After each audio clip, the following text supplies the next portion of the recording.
On March 15, 2025, the Italian and Scottish joint team held a press conference in Italy, said that they had discovered the second largest pyramid after the Khufu pyramid. They discovered a huge underground structure. It looks like this. Elevators, yes. Under the Khafra pyramid, there are 8 vertical cylindrical structures.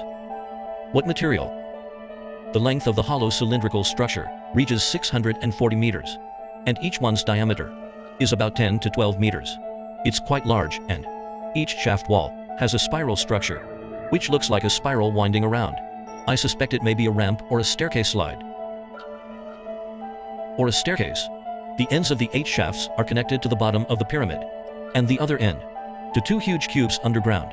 The cube is also hollow, 8,640 meters in length, which is about the same height as the Tokyo Skytree and the Shanghai Tower's height. The Skytree is 634 meters, and the Shanghai Tower is 632 meters. It is also found that in the Khufu pyramid, near the base, there are 5 multi-layer structures connected by geometric channels. There are 5 small rooms inside this golden tower. This is especially like the king's room of Khufu's pyramid. Isn't there a king's room on top of the Khufu pyramid? It's layer upon layer of huge granite, to disperse the pressure. So far, in the Khufu pyramid, only 1 king's room has been found inside. He said there are 5 more. It was discovered by scanning. In this place, let me briefly introduce the Khufu pyramid. Khafra may be Khufu's son, or his younger brother. It's impossible to determine now. The mainstream thinks he is his son. Khufu, probably, had 9 sons, and 15 daughters, and many wives. So these sons and daughters are also half-brothers and sisters. His eldest son is called Kabu. Normally, after Khufu's death, Kawub would have succeeded him as the pharaoh, but he died before he succeeded the pharaoh, and his second son, Regedef, succeeded him. Now, archaeologists believe that it's possible that it was Regedef killed his older brother and inherited the throne, killed his elder brother, so the second son succeeded him. Later, he was also killed by his younger brother, who was killed by Khafra. So the 3 brothers killed each other, and the 3 pharaohs passed away. Nowadays, the mainstream of archaeology also believes that the Sphinx was built by Khafra, built during his reign. It's very likely that the Sphinx, the face is Khafra, or he replaced the head. Khafra's pyramid is slightly smaller than Khufu's, with a side length of 215 meters, and the Khufu pyramid is 230 meters. Now, looking at the Khafra pyramid, is actually about the same height as the Khufu pyramid, about 136 meters, but it is built on a base 10 meters higher than Khufu's, so it looks taller. The Khafra pyramid has a smooth limestone shell on top, so it is speculated that these pyramids were originally smooth and white. The inside of the Khafra pyramid looks like this. There is a passage leading inside. The middle one is the king's room. The Khufu pyramid has a king's room, a queen's room, and an underground tomb, with 3 rooms. And this Khufu pyramid, so far, only 1 king's room has been discovered. And a test. This test, it was dug halfway, and then stopped. The reason is unknown. This test might be used to hold sacrificial offerings. However, if it was used to hold sacrifices, it's unreasonable. Since you put the offerings, you should finish digging it. The pharaoh was buried there. How could you not put the offerings? So some people have put forward other hypotheses, such as, some people think it may be used to prevent tomb robbing, which means making some fake rooms inside, and put some poisonous things in it to prevent tomb robbing, and put some poisonous things, thinking there was treasure inside, and they died as soon as they entered. But this hypothesis is not very convincing, because if you just make a fake room, can it work? You can't guarantee that they will dig directly to there. In fact, this pyramid has also been robbed. The tomb robbers were very accurate, and found the tomb, without hesitation, and dug straight to the tomb, as if he built it. So this is used to prevent theft, is not very likely. The most likely explanation, and the most reasonable, that is to say, the Khufu pyramid may not have originally intended to be so big. And this one is the tomb that was originally intended to be built. It was originally planned to be this big, on this basis. And when they built it, they found that Khafra's reputation was getting louder and louder.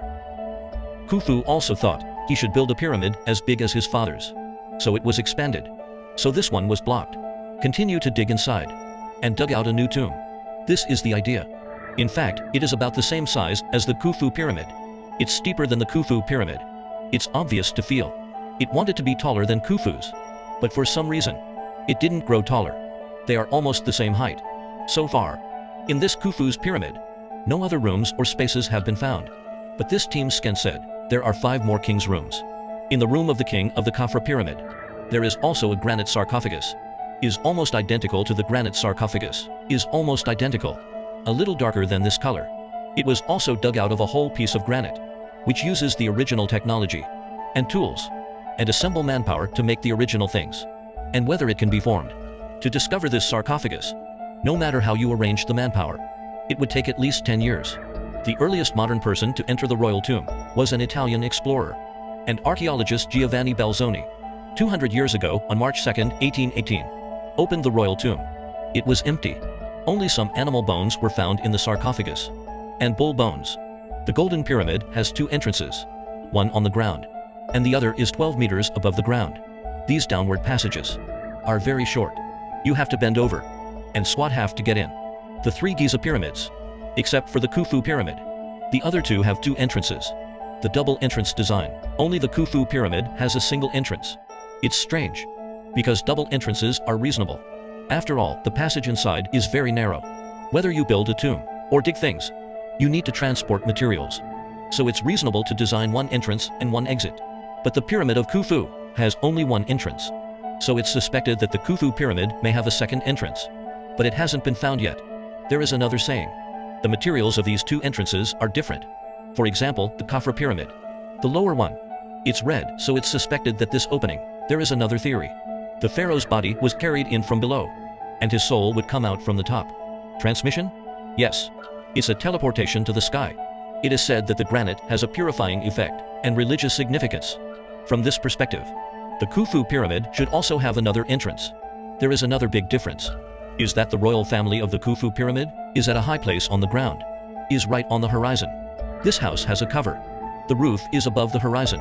Why didn't it, like the Khufu pyramid, build their royal families in a high place? Now it is suspected that it was a change in beliefs. In Khufu's time, they believed in the god Thoth and Ra, so they tried to be as close to Ra as possible and placed their tombs in higher places. 2 pharaohs had passed, so the belief of Khafra at that time may have gradually changed from Ra to Osiris. Osiris is the god of the underworld, the underground. So they moved the royal family downwards. Moved to. The horizon is up. And then to the lower Mount Kara pharaoh. Is completely underground. Okay, after introducing the Kappadaka pyramid, the team said that they found a huge structure under the Kappadaka pyramid. Not only that, from this high structure down 600 meters, 1,200 meters above the ground, they also found a large area of network-like cavities. They said, they saw on the analysis map, this area is bright. The cavity is bright. And the structure is very complex. So they suspect that this area is a huge underground city. It's possible that the legendary ancestral hall, or the Amundi hall. Amundi means the underworld. In ancient Egyptian history, it is said that under the pyramids or Sphinx, there existed a huge underground building, which stored the Atlantis civilization, which is a prehistoric, highly civilized society. There. This is a wealth. What about them? Were eventually destroyed by the flood. The things they built and their treasure knowledge were preserved. Are the pyramids, the face of the saint and what's below it. This secret room is called Ancestor Hall. This secret room has always been a legend, but it hasn't been found yet. What ancient secrets lie entombed beneath Egypt's pyramids? In our next explosive episode, we descend 600 meters below the Giza Plateau to expose Nikola Tesla's shadow adventure and reveal how his team cracked subterranean mysteries using advanced satellite-based imaging to map buried anomalies that could rewrite history. The sands will speak. Will you dare listen?